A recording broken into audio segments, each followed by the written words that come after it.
Well, hey everyone, new regular feature kicking off this weekend, something I used to do several years ago, and I'm pretty happy to get permission from D1A to work with these videos and give you basically This Week in D1A highlights and some comments. So before we get started on that, I want to thank our sponsors, Irish Rugby Tours. Don't forget, rugby is about it being a world sport, and go explore the world. Go use rugby to explore the world and use Irish Rugby Tours to help you get anywhere you want to go. Also, the U.S. Rugby Foundation, which supports grassroots rugby throughout the United States, supports high-level players getting their start, but also youth and high school programs just getting started and needing something. So, pretty much the gamut from the U.S. Rugby Foundation. It's a great organization for you to support. And also Next Phase Rugby, which is an app that connects high school rugby players with college programs. If you are a high school rugby player, get on Next Phase Rugby. You can get started for free. There are premium levels, but it's a great way for you to find which colleges are going to be right for you. And if you're a college coach, well, you can find players that you never thought you'd be able to find on the app. Go to nextphaserugby.com to download the app. All right, so we're a week late in terms of talking about Central Washington's big win over St. Mary's. So still, that game is a little bit worth taking a look at, even though it's a week before. And I think here's a key late play that is worth looking at. So St. Mary's at this point has finally come back and taken the lead. And Central Washington has the ball and time's ticking away. And have a look at number 8, Alex Cleary. Look how at the breakdown he backpedals to get back in position. He backpedals off the frame of the screen, actually, and then he bounces right back to take that inside pass and go on a huge run. It's a moment of just being light on your feet, being fit, working hard to get yourself back, and then turning around and running real hard. And you can look at how hard the Central Washington players are hitting the line. And then we get to the wide pass off the quick tap and in at the corner for the game winner. So that was pretty impressive. And then this week coming up, that just happened, Central Washington takes on Trinity Western out of British Columbia. And it's actually one of the better games that Trinity Western has played all season, maybe their best game. Central wins this one 27-24, very close all the way through, but it's also a little bit the Isaiah Samara Saldana show on the right wing. Have a look. First of all, nice cover tackle here. And we go into a nifty little break and kick ahead here. They don't get a try from that one, but you can see how dangerous he is now. And then finally, they feed it out to him, long wide pass on the outside. He gets right on that. Superb try, great finish from Samara Saldana.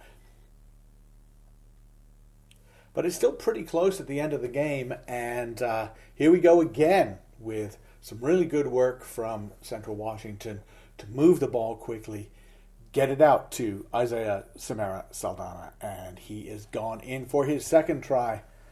And that one pretty much sealed it for Central Washington. Good win for them, and they are still on a roll. And then about those St. Mary's Gales coming off that loss to Central Washington, well, they haven't changed much. They still love to tap quickly. They still love to play quickly. And you can see how they look to get the ball out of the ruck quickly in this sequence. And there's always someone in good position to take the inevitable pass. And when they're about to hit into contact, as they do here against UCLA, and they hit hard and they keep those legs moving. And then when things do slow down, they're pretty clinical there. Nice little line out and maul. And in the end, fairly dominant performance from St. Mary's against a tough UCLA team that has been playing well, not getting the wins yet. 60-7, St. Mary's wins that one. UC Davis beat UC Santa Barbara 29-14, and maybe UCSB was a bit unlucky in this game, but what struck me here was fullback Guy Barons for Davis. Here he learns a really tough lesson, and you try to fake someone out, and when that little fake move to the right, you don't have a lot of power. You go to the right, and you try to pass back off to the left. You're not standing on your right foot to just shove that ball over. So it's a bit of a weak pass. It works if you're popping it, right? It works if you're popping it like someone just a few feet away, but when they're 15, 20 feet away, Doesn't work. The ball bounces on the ground. It's gathered up. Try for UCSB under the posts. But stay with me, guy. I'm not bagging on you because you look to see just a couple of minutes later, UCSB goes for the same thing. They do it again. They kick deep. They think, hey, we can put this fullback under pressure. And here Barons does very well. He has nobody with him on this one. He curves around really nicely, gets out of trouble, and takes it up. He makes, 15, 20 meters maybe. And he does get pushed into touch. But ultimately, I think that works out for the Davis team because it buys them time. Nobody was back with him. So a lineout usually buys you time, especially if you're just pulled out and pushed out and you're holding the ball. You don't let it go too easily for a quick lineout. So he prevents disaster, and then what do we see? What do we see is the throw is not straight. Davis attacks. And who makes the big play? That's right. Guy Barons. Fantastic break, chip ahead. He sets it all up, and they score in the corner.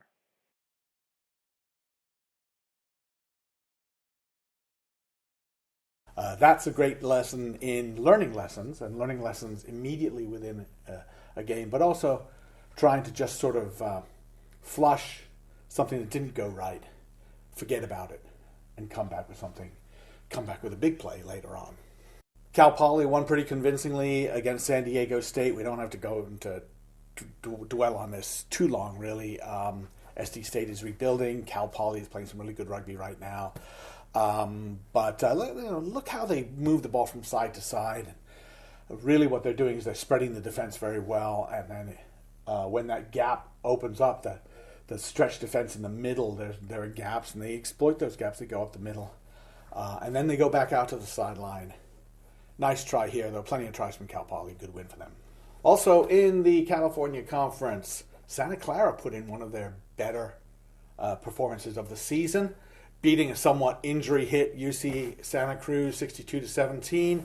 I think the lesson here is don't present a fractured field against Santa Clara. I mean, we've heard his name before, Dalen Dennenberg, their fullback, so dangerous, and I think he shows it right here. Just a kick, the chase isn't together, there are holes, and he's just going to go back and forth and zigzag his way through and in at the corner. That's typical. They do have other weapons too, and players who are smart enough to run in support of Dennenberg. And so if we look at this breakthrough, it's a 60-meter try. Dennenberg sets that up, but it's the support running that is key for the Broncos.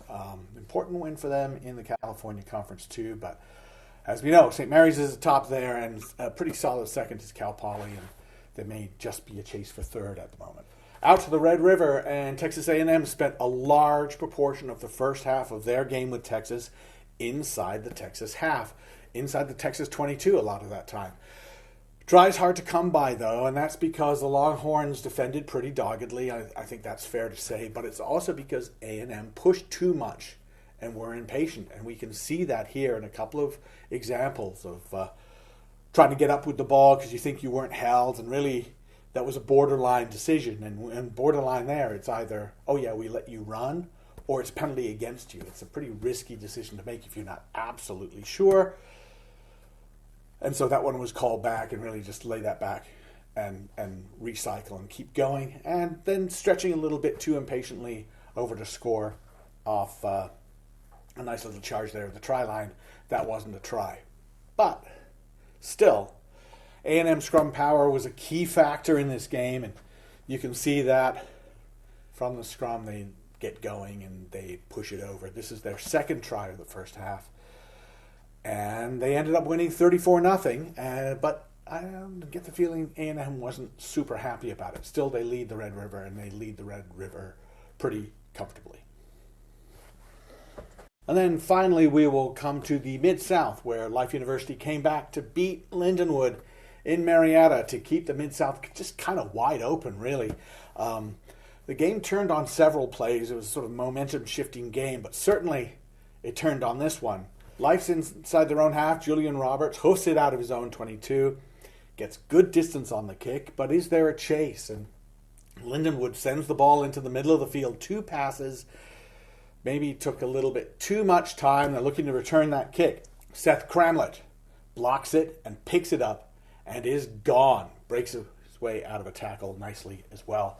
That's the go-ahead try, and in fact, it's the game winner for Life, which is a big win for them, and a solid 8.9 on the dive.